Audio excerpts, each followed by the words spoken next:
Semana passada, eu trouxe um assunto um tanto quanto delicado, mas extremamente importante, necessário para as nossas vidas, dizendo para vocês que nós enfrentamos problemas na vida e isso é inevitável. Os problemas, eles são parte da nossa formação, do nosso crescimento, e eu disse ainda que o seu tamanho é inversamente proporcional ao tamanho dos problemas que você superou. Se você enfrentou e superou problemas grandes, então você cresceu e se desenvolveu.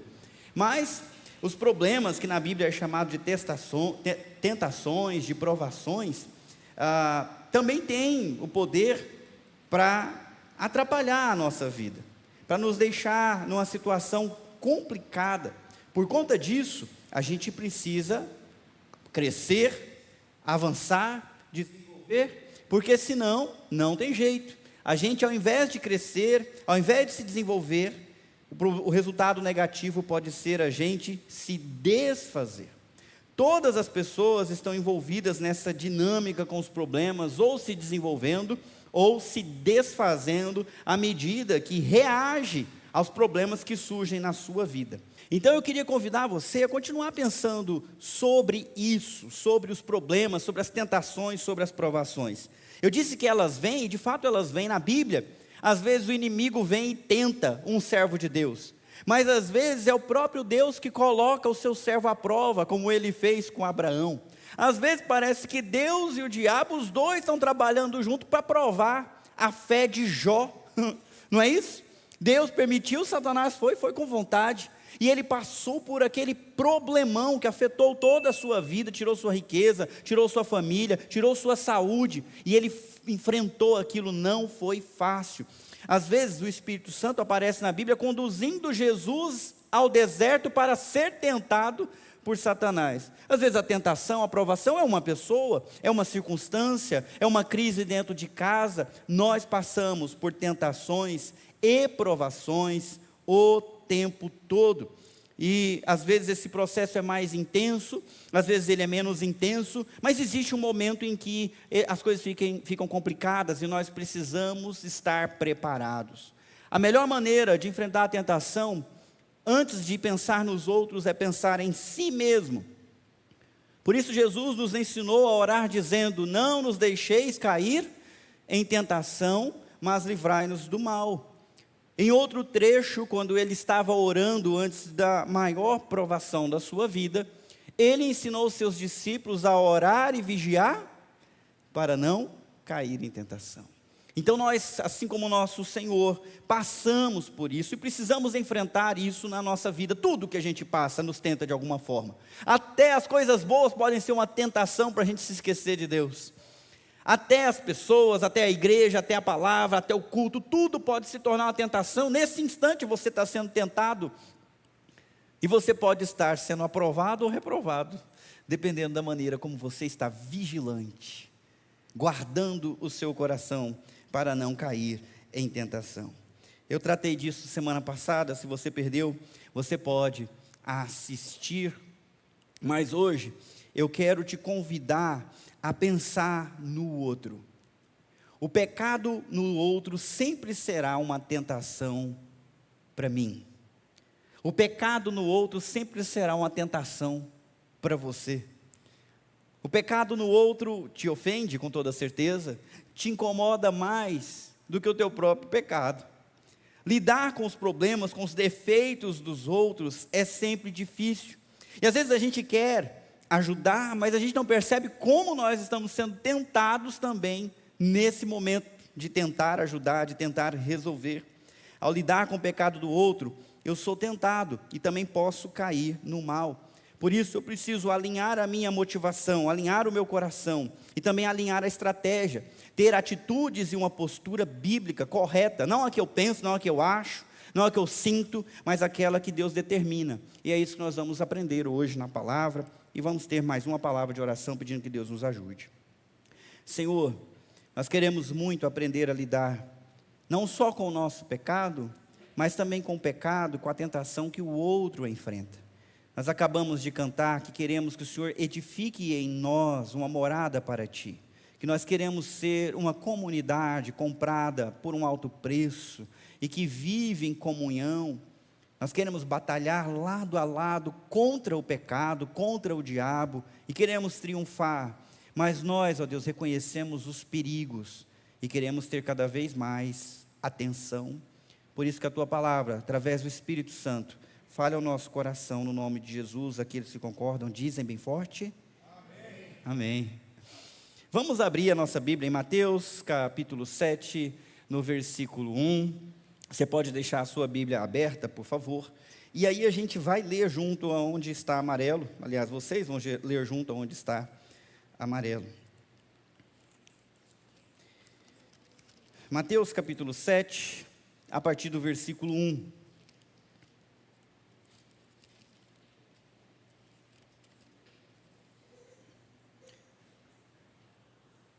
E assim está escrito no texto.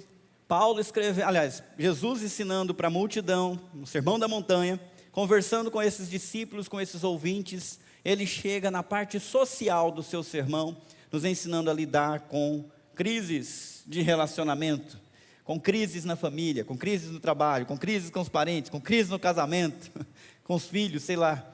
E ele nos ensina o seguinte: primeiro, a parte negativa, o que não se deve fazer. Não julguem para não serem julgados, pois vocês serão julgados pelo modo como julgam os outros. O padrão de medida que adotarem será usado para medi-los. É muito confuso lidar com esse texto, porque a Bíblia, ela tem várias palavras, várias traduções para o termo julgar. Por exemplo, aqui fala, não julguem. No entanto, em outro lugar, Jesus diz para os discípulos que eles devem se preparar, porque eles vão julgar as nações. Em outro lugar, Paulo fala que nós devemos julgar os de dentro, e que o julgamento deve começar dentro da casa de Deus e não de fora. Nós somos convidados a julgar entre o que é certo e o que é errado. Então muita gente entende isso de maneira muito rasa, e não sabe do que Jesus está falando, e acha que ele está proibindo todo e qualquer tipo de julgamento.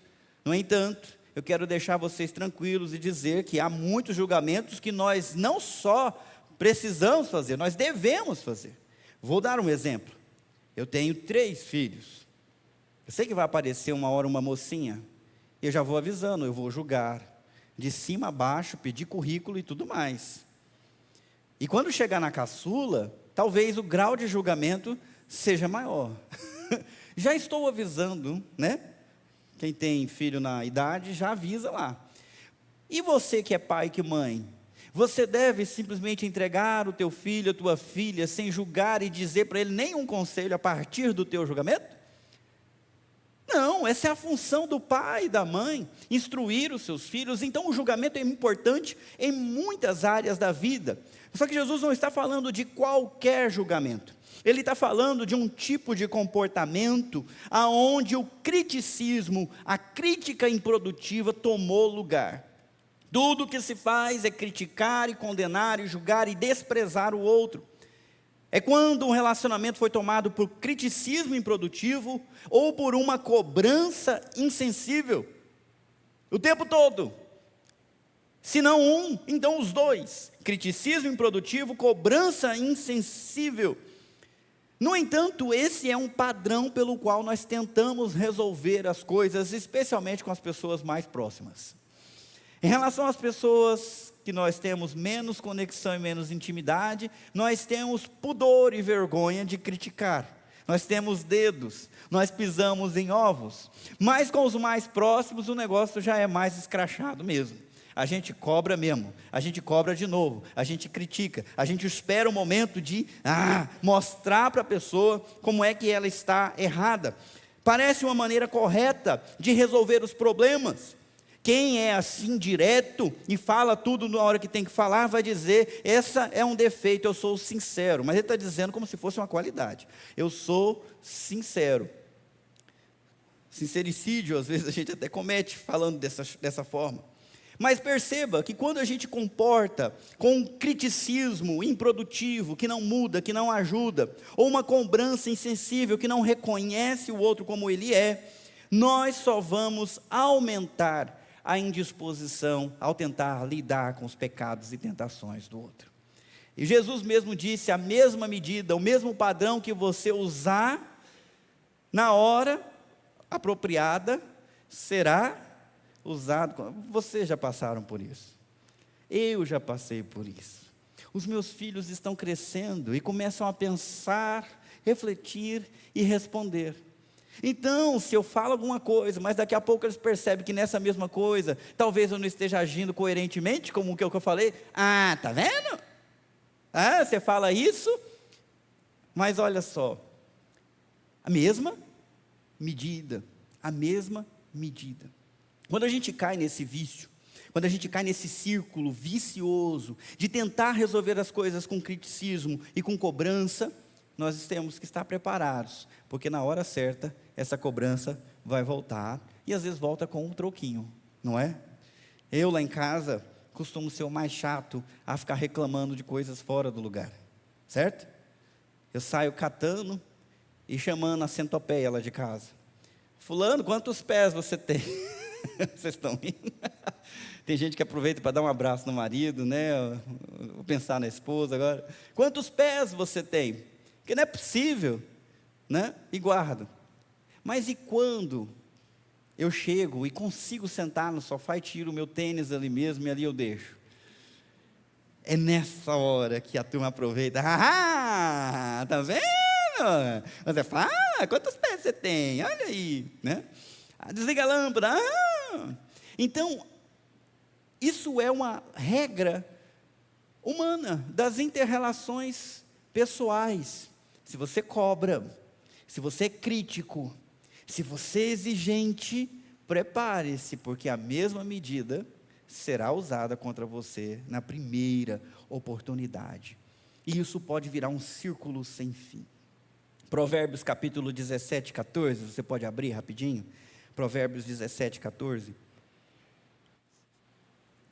Se você puder deixar marcado Provérbios, talvez a gente volte lá algumas vezes.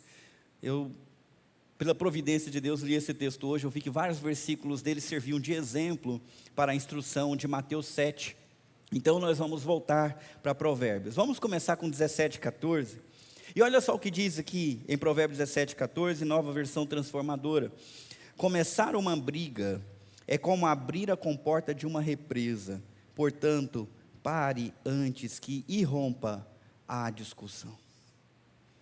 Se você caminha para esse lado, se você quer resolver as coisas nesse tempero, nessa postura crítica, insensível, exigente, prepare-se, porque o lado de lá também vai aumentar a dose. E vocês vão estar entrando num fluxo violento. Uma comporta de uma represa se abre e pronto, isso pode acabar em destruição, em descontrole, em machucados, em feridas. Isso pode acabar trazendo prejuízo. Essa não é uma maneira correta de resolver e de lidar com os problemas dos outros. Jesus começa com essa lista negativa, dizendo o que eu não devo fazer.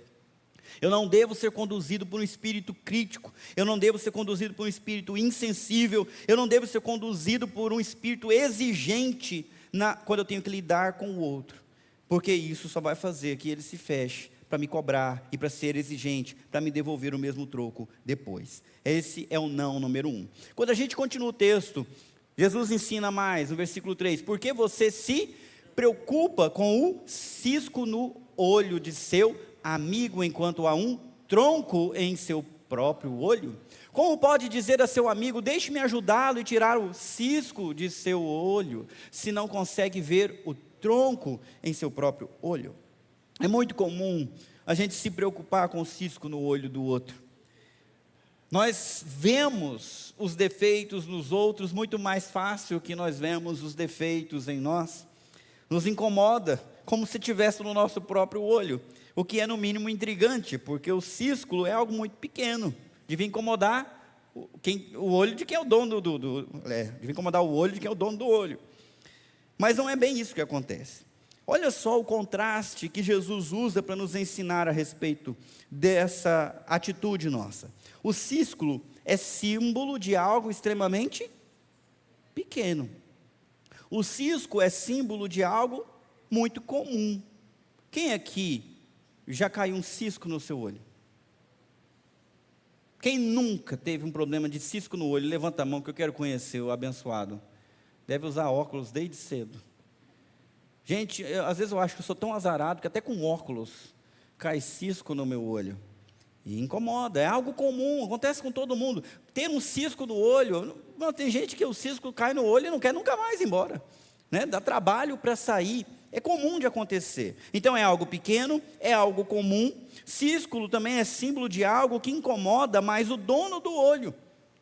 Mas por alguma razão, esse amigo se preocupa. E Jesus pergunta: por que você se preocupa com o cisco no olho do seu amigo? Por que você está tão incomodado com isso? E eu penso que há algumas respostas. Às vezes o pequeno problema comum na vida do outro nos incomoda porque nós podemos ajudar e assim nos sentirmos úteis. Porque nós podemos ajudar e nos sentir melhores.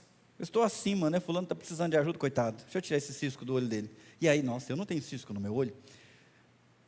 Isso nos incomoda e nós queremos nos preocupar, porque nos sentimos úteis, nos sentimos melhores, mas também porque nós estamos percebendo um corpo estranho no outro. A gente chama um cisco no olho de, a linguagem médica é isso, né? Um corpo estranho, né? Olha, ao lidar com os pecados dos outros, não é incomum a gente achar que fulano está com um corpo estranho. Tem alguma coisa errada nele. Tem alguma coisa errada nela.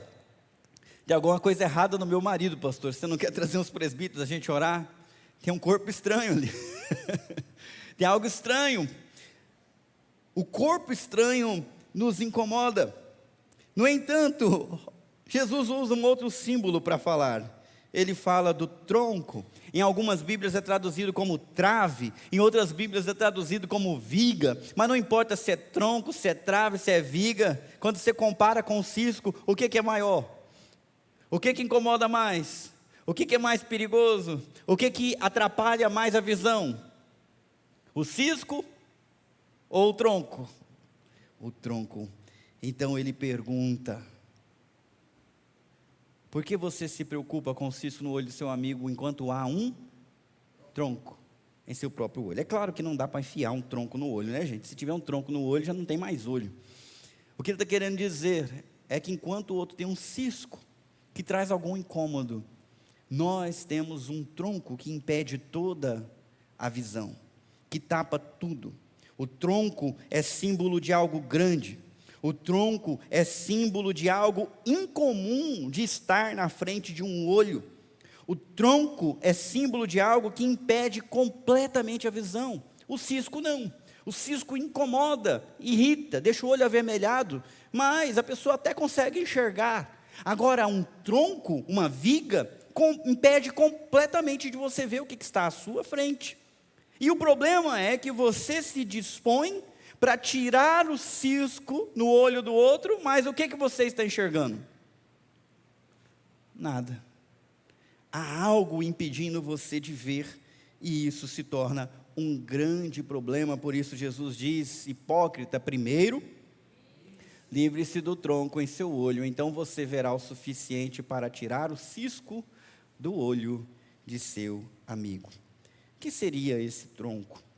Jesus está falando de criticismo, de exigência, de insensibilidade.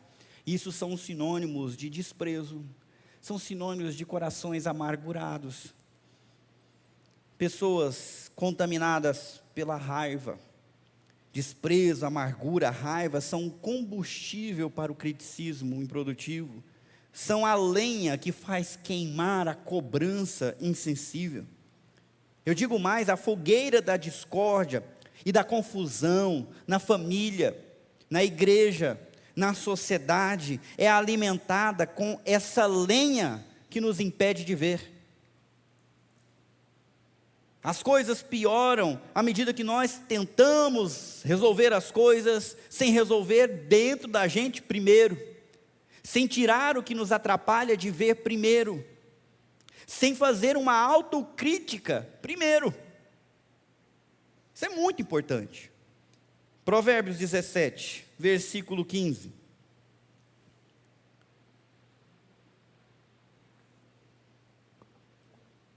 Provérbios 17, 15 diz: Absolver o culpado e condenar o inocente são duas coisas detestáveis para o Senhor. Vou ler de novo. Absolver o culpado e condenar o inocente são duas coisas detestáveis para o Senhor. E o que é que a gente faz quando a gente cria caso por conta do cisco, mas nem percebe o tronco? Nós estamos sendo injustos, dando muito peso por uma coisa pequena e peso nenhum por uma coisa grande. E isso é detestável diante de Deus. Condena o outro pelo cisco no olho, mas perdoa a si mesmo com uma trave no olho. Tem dois pesos e duas medidas. Uma super exigente para colocar o outro, para exigir do outro o comportamento adequado, a postura adequada, tem que fazer isso, tem que fazer aquilo. Geralmente quem é dominado pelo criticismo, sempre tem essa frase na sua boca: mas fulano tem que ir, mas ela tem que ir, mas ele tem que ir. Como se ele fosse o patrão, o dono que determina o que as outras pessoas têm que fazer. Ora, essa pessoa é servo de quem? É filho de quem? O teu marido foi criado por quem? Pertence a quem?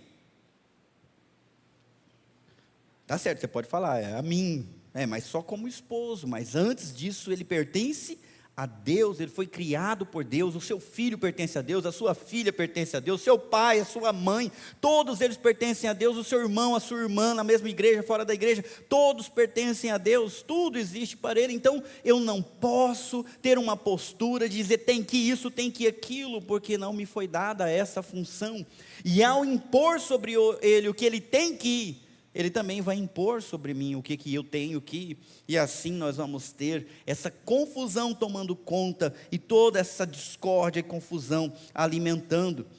Nós não podemos ser assim. É o segundo não de Jesus. Como não tratar a tentação e o pecado na vida do outro? Primeiro não é não julgar. O segundo não tentar tirar o cisco sem antes se livrar da trave, sem antes se livrar da amargura, sem antes se livrar do desprezo, sem antes se livrar da raiva, sem antes se livrar de tudo aquilo que impede de você enxergar a pessoa como ela é. Isso é importantíssimo. Vamos continuar. Essa é mais difícil de entender, mas vale a pena. Capítulo 7, versículo 6. Não deem o que é santo aos cães, nem joguem pérolas aos porcos, pois os porcos pisotearão as pérolas e os cães se voltarão contra vocês e os atacarão. Muita gente que usa esse texto dizendo: pastor, eu cansei, eu estou lançando pérola aos porcos, eu não vou mais perder tempo com meu marido. Só tem um problema, querido. Você casou com ele até a morte. Se você parar, fizer greve de tudo aí, você acha que vai melhorar a situação? Será que é o que Jesus quer que você faça? A mesma coisa vale para o marido em relação à esposa. Pastor, sei que Jesus fala para a gente amar a esposa como Cristo amou a igreja, mas olha, a minha esposa é pior que a igreja, tenho certeza. O que faz? Então, às vezes a gente entende isso errado, e não se atém ao absurdo dessa instrução de Jesus. É papo de maluco. Ele está mandando você fazer uma coisa que ninguém faz. Quem aqui já viu alguém dando santa ceia para um cachorro? Ou uma Bíblia santa para um cachorro? Não? Batizando um cachorro. Você faria isso? Hoje tem cada louco que é capaz de alguém falar: pastor, sabe que eu não tinha pensado em batizar o meu cachorro, mas acho que é uma boa ideia. É brincadeira, né, gente? Mas ninguém tenta trazer coisas santas para os cachorros, porque eles não entendem. Outro absurdo: quem aqui trata porco com pérola? Olha, eu já vi porco, e o povo tratando porco. O que você joga para ele? Lata de lavagem. Olha, se você trazer uma lata de lavagem para mim, você me ofende. Mas se você levar uma lata de lavagem para o porco, ele fica feliz, porque ele come. Cadê o povo que estava aqui? Por exemplo, se você trouxer um jatobá para mim, eu até como, mas se você levar um jatobá para o porco, vocês nem sabem o que é, né? Fede. fede, gruda no dente, mas é coisa da minha infância, tem uma nostalgia, né? Eu como. Quem come jatobá? Só para ver se eu estou sozinho. Olha a minha turma dos velhos aí, ó. Comendo jatobá, tem de duas qualidades. Lá no seminário tinha um pé de jatobá, estava só eu lá comendo. Tem gente que alimenta o jatobá, alimenta o leitão com o jatobá. Quer ver outra coisa? O povo antigo ainda come, ainda gosta de um chuchu refogado, mas em muitos lugares chuchu é comida de quê? Vai engordar porco. Vai mostrar para a criançada hoje, ela vai ter certeza, né? Isso aqui é comida de porco, como não? Porque se você tem um animal, há um comportamento próprio para lidar com esse animal, mas é loucura você ver alguém pregando um evangelho santo para um cachorro. Essa pessoa está maluca. É loucura alguém lançando pérola ou tentando dar um colar de ouro para um porco, botar um pingente no focinho do porco para o focinho dele ficar bonito. Isso é loucura. Jesus está falando algo que beira a maluquice. Não façam isso, não ajam como malucos. E muitas vezes, meus irmãos, é justamente assim que nós agimos nas nossas relações interpessoais, especialmente nas mais difíceis. Ao invés de agir com sensatez, nós agimos com insensatez, como doidos mesmo. Nós queremos resolver a questão, por exemplo, falando demais, brigando demais, questionando demais, e impondo as nossas soluções mágicas sobre o outro. Mas por que você pensa assim? Mas por que você não faz assado? Por que você não fez assim? Como se o outro estivesse na mesma mente que a gente. Eu tenho horror a isso, né? Eu não sei o que as mulheres pensam. Eu não sei se é uma bênção ou se é uma maldição. Porque às vezes, eu vou contar do meu caso com a Carol, ela continua uma conversa que estava acontecendo na cabeça dela, mas eu não estou na mesma página. Eu falei, você está falando do quê? Ela estava pensando e foi falando, mas eu estou em outro lugar. Peraí, o quê?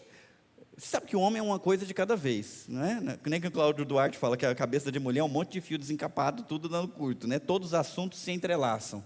Eu desisti de participar de conversa de mulher quando mais de 3 se ajuntam, porque eu não acompanho. Eu fico esperando voltar para o assunto 1 e nunca volta, aí eu fico perdido, né?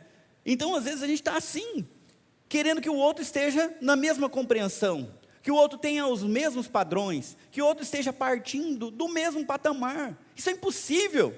Você foi criado numa casa, num lugar, com um pai e com a mãe. Eu tenho certeza que o outro foi criado em outro lugar, com outra casa, com outra mãe. E se isso já não é diferença demais, mesmo os filhos nascidos na mesma casa têm temperamento diferente, parte de um entendimento diferente, de um sentimento diferente, de uma emoção diferente.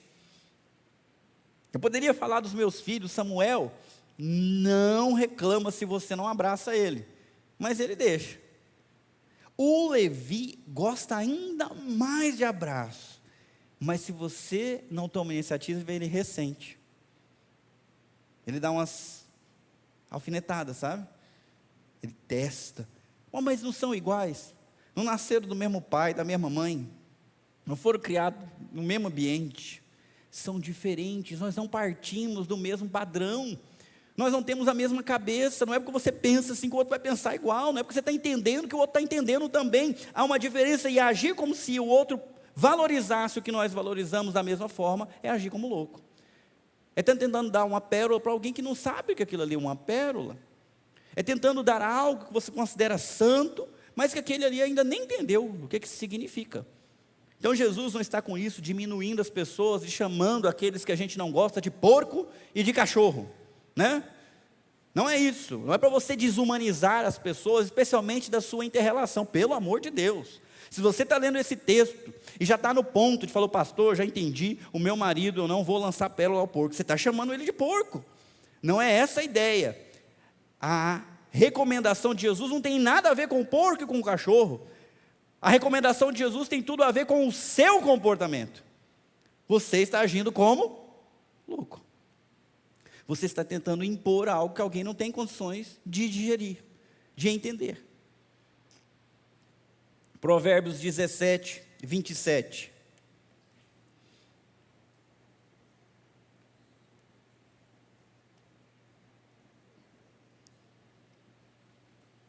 Provérbios 17, 27. está escrito assim: quem é verdadeiramente sábio, não falsamente sábio, nem meio sábio, mas verdadeiramente sábio, usa, mais alto, todo mundo usa, você é sábio?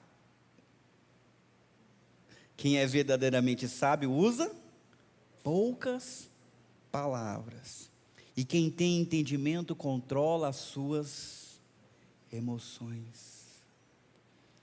Não é desvairado, não é maluco, não está entregue às suas paixões.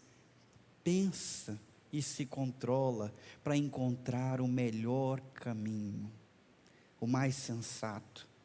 As palavras temperadas com sal, que o outro consegue digerir, consegue entender. É desapaixonado nesse sentido negativo da paixão. Você precisa desenvolver e entender que esse caminho que Jesus está dizendo é o caminho que você não deve seguir.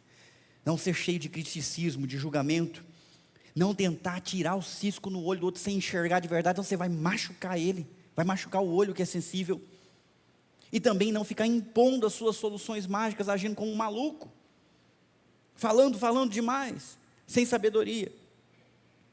É preciso reconhecer com o que você está lidando. Provérbios 17, versículo 16. Esse aqui vai doer um pouquinho, vamos lá. Provérbios 17, 16. De nada adianta pagar para instruir o tolo, pois ele não tem vontade de... Eu vou repetir. De nada adianta pagar para instruir o tolo, pois ele não tem vontade de aprender. E aí o que foi o seu dinheiro? Me ajudem, pessoal, responda. O que foi o dinheiro que você pagou para instruir o tolo? O que serviu? Nada. Foi o quê? Desperdício. Mas, se o tolo tivesse despertado a vontade de aprender primeiro, aí você teria sido inteligente. Porque você estaria investindo em alguém que quer aprender. Mas investir em algo que ainda não está pronto para acontecer, ou investir algo em alguma pessoa no momento que ela ainda não está pronta, é desperdício, é maluquice. Precisa entender essas coisas, saber que cada um tem o tempo, e às vezes você está fazendo um desperdício de tempo, de investimento desnecessário, porque não é essa hora. Tem que acontecer algo antes. Talvez você tenha que ajustar a sua oração, ajustar a sua postura, porque algo mais importante precisa acontecer. Mas tolo é quem age como se todo mundo tivesse a sua mesma escala de valores. Vamos lá. O que Jesus ensinou até agora? Não devo criticar, não devo tentar tirar o cisco do olho, não devo impor soluções mágicas sobre a vida do outro. As soluções são importantes para mim. Mas se eu fizer essas três, o que eu vou colher? Eu digo para vocês, é o que a gente acaba colhendo quando a gente não segue a instrução de Jesus e desobedece. Nós colhemos briga, é dedo no olho, é imposições sem fim. E aí o ambiente, que era para ser um ambiente abençoado, se torna um ambiente chato, um ambiente pesado, um ambiente sem graça. E muitas vezes as nossas casas estão assim. E não é incomum encontrar uma igreja assim, dependendo da fase que ela está. E se você está em algum momento da sua vida, em alguma rede de relacionamento se sentindo assim, é porque há muita carne, há muita paixão, há muita falta de sabedoria. Então perdeu a graça, ficou pesado, ficou chato. É ruim isso, não é? Quando o relacionamento perde a graça. O que é graça, gente? Favor imerecido, é uma boa vontade, né? É uma coisa boa, uma boa disposição. Ser gracioso é ser favorável a alguém. Agora, quando o negócio está todo cheio de intrigas, machucados, disputas, desconfianças, como é que fica o relacionamento? Cheio de desconfiança, pesado e sem graça. A pessoa conta piada, você não ri, por quê? Não tem graça. Está pesado. Semana passada o povo ficou falando, pastor, estou achando que o senhor está lá em casa ver o que está acontecendo. Não estou. Eu estou quase colocando uma câmera dentro da igreja, mas é para descobrir quem é que mexe nos microfones da bateria. Mas na casa de vocês não dá para botar uma câmera em cada lugar. Então, se por algum motivo você se sentir incomodado com a palavra, tenha a humildade de pensar, poxa, será que não é Deus me incomodando? Será que não é Deus querendo me libertar dessa situação sem graça, que minha vida se afundou, que a minha família se afundou, que eu me afundei? Será que não é para eu perceber que eu estou fazendo errado, que eu caí em tentação, e o mal me contaminou, e agora eu estou com dificuldade, não está girando a engrenagem, está desgastando, é como se estivesse trabalhando com a faca cega, você não corta, você está brigando com a carne, é horrível isso, essas coisas não servem, o criticismo improdutivo não serve, a cobrança insensível não serve, tentar tirar o cisco no olho sem perceber a trave no seu, não serve a hipocrisia, tentar falar demais, achando que o outro tem que entender como você entende, sem respeitar esse momento dele, também não ajuda, só atrapalha. Então o que eu faço? Uma vez eu ensinei isso num grupo de comunhão, a moça que estava namorando um rapaz que era complicado, falou, mas o que eu vou fazer? Eu vou deixar do jeito que é então? Não posso falar nada? Eu falei, calma, o reino de Deus tem maneiras para resolver todas as coisas, e Jesus nos ensinou na continuação do versículo, lá no capítulo 7, versículo 7, fácil de decorar. O que eu posso fazer? Vamos lá, meus irmãos, peçam e receberão, procurem e encontrarão, batam e a porta lhes será aberta, pois todos que pedem, recebem, todos que procuram, e para todos que batem, a porta é aberta. Olha só, uma postura totalmente diferente da imposição e da exigência e do criticismo, uma posição de alguém humilde, que convida o outro a entender, convida o outro a abrir a porta da mudança por dentro, ao invés de ficar socando e chutando a porta da mudança por fora. Às vezes nós somos assim, sensíveis, e queremos passar com um trator na situação, para que o pessoal aprenda, entenda de uma vez, como se isso fosse enfiar algo na cabeça de alguém. Ora, se não é através do Espírito, não será através da força. Se o Espírito não está falando, não é a sua voz que vai convencer ninguém. Se Deus não está trabalhando no coração das pessoas que você quer que Ele trabalhe, não é você que vai fazer esse trabalho.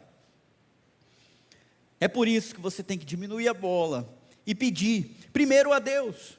Deus, eu não consigo lidar com isso, há algo errado em mim, sou eu que estou errado. Sonda o meu coração, vê se há em mim algum caminho mau e guia-me pelo caminho eterno. Eu estou agindo com falta de sabedoria, Senhor, me ensina na Tua palavra qual deve ser a minha postura, porque isso está me incomodando, eu estou cansada, eu estou cansado, eu não estou conseguindo, e eu estou ficando chateado, irritado, minha paciência está acabando. Seja sincero com Deus na sua oração e peça para Ele, procura nele, bata na porta do trono da graça. A promessa é que você vai encontrar o que Ele tem para dar. Mas não é só para Deus que isso vale, isso também vale para o outro. Ao invés de exigir, bate. Não fez barulho. Melhor.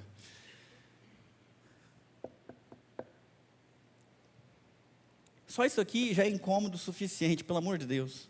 Só bate, não esmurra, não chuta, não quebra. Não tenta pular, não tenta invadir. Bata. Uma vez eu ouvi num livro que a porta da mudança só tem trinco pelo lado de dentro. Se a pessoa quiser mudar, ela vai abrir a porta. Mas se ela não quiser mudar, não é você que vai mudar ela. Porque se abre pelo lado de dentro, e do lado de dentro Deus tem acesso. Um pedido é sempre melhor do que uma exigência. A exigência, ela separa as pessoas. O pedido une as pessoas. Quando você pede, você está dando a oportunidade do outro se unir a você na sua necessidade de te atender, porque ele quer, porque ele escolheu. Porque Ele tem interesse em te ajudar, em te satisfazer, em te ouvir, porque Ele te ama.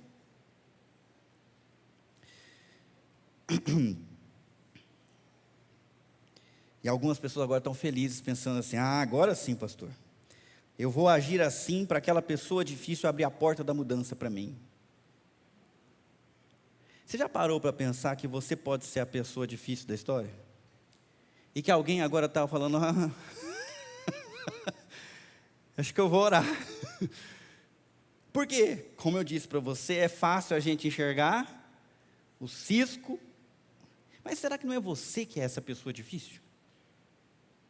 Será que não é você que está com o coração duro? Será que você que já não, sabe, fechou?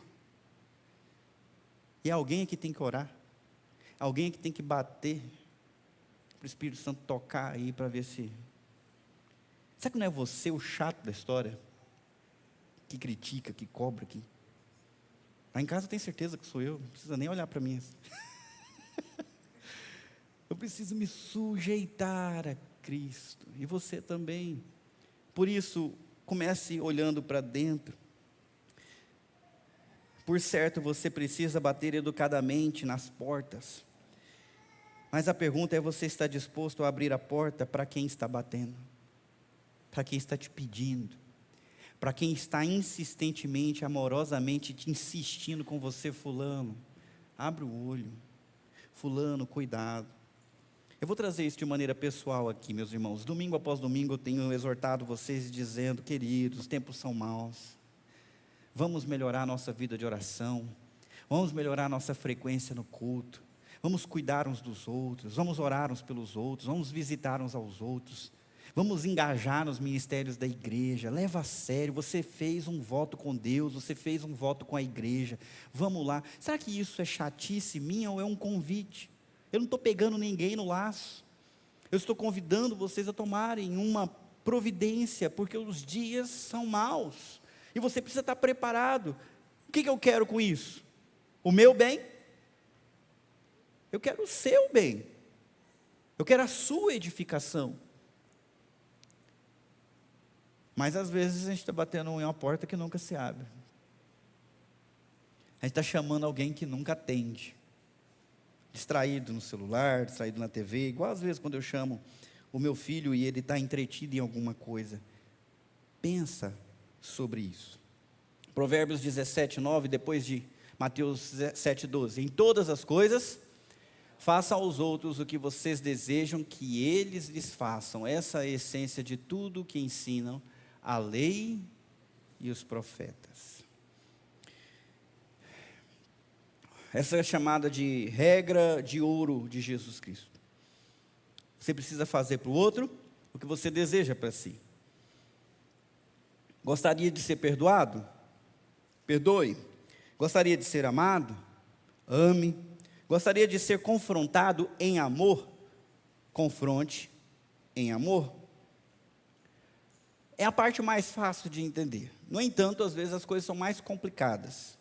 Por exemplo, a gente está conversando com a Núbia hoje, tem uma pessoa da família dela cuja linguagem do amor é dar presente, né? É a linguagem da minha esposa. Mas tem de outros que a linguagem é conversas profundas, é falar, né? Então, às vezes você quer ser tratado dessa forma, mas o outro não é você. Se colocar na pele dele é se colocar no sentido de ter a mesma história, de entender as fraquezas para poder encontrar o melhor caminho de chegar ao coração e à mente. Não o caminho para chegar no seu coração e sua mente, porque esse você deve saber, mas no coração e na mente dele. Se você fosse ele, como é que você gostaria de ser abordado? Quanto tempo você gostaria que alguém insistisse contigo antes de desistir?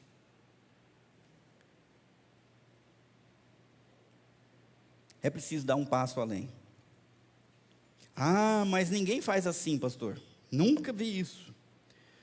Se você continuar, Mateus capítulo 7, os versículos seguintes, Jesus vai dizer assim: olha, vigiem, para não acontecer de vocês entrarem pelo caminho largo, uma porta larga, por onde todo mundo entra, que conduz à perdição. Mas há um caminho estreito, uma porta estreita, são poucos os que andam por ele. Se você quiser seguir o seu coração, é por sua conta e risco. Se você quiser seguir o exemplo lá de fora, é por sua conta e risco. Agora, se você quiser salvação e edificação, querido, querida, Jesus sabe o caminho. Faça para os outros o bem. Não é para você deixar de fazer para os outros o que você não quer que eles façam para você. É diferente da regra de ouro oriental, budista. A de Jesus é positiva, é para você fazer para o outro o que você gostaria de que fosse feito para você, se você fosse ele ou ela. Tome providências nisso. Eu teria mais para falar, mas o tempo já estourou e toda semana eu estou pregando cada vez mais, então tá bom. Vamos fechar os nossos olhos, vamos orar.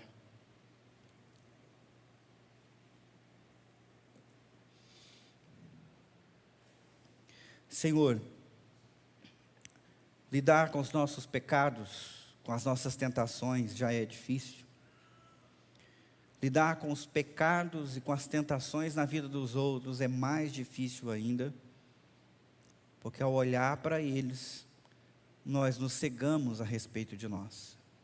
O foco muda e muitas vezes cresce dentro da gente um criticismo, uma arrogância, um desejo vaidoso de ser útil na vida do outro, mas contaminado, muitas vezes com amargura, com ressentimento, contaminado e machucado pelas ofensas,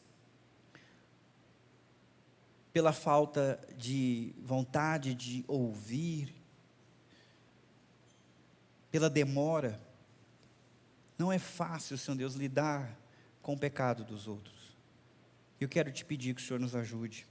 Primeiro, alinhando o nosso coração, mudando a nossa motivação, nos enchendo de compaixão para com aquele que está ao nosso lado, nos dando, ó Deus, uma disposição boa, uma disposição graciosa, uma disposição humilde, para que, imbuído de um sentimento puro, nós possamos tomar atitudes puras, mesmo que elas precisem ser duras, mesmo que nós tenhamos que confrontar, falar a verdade, mas sempre temperado com um amor puro e com a consciência limpa, e não, Deus, cheio de contaminação, cheio de hipocrisia, cheio de discórdia, cheio de desprezo no nosso coração.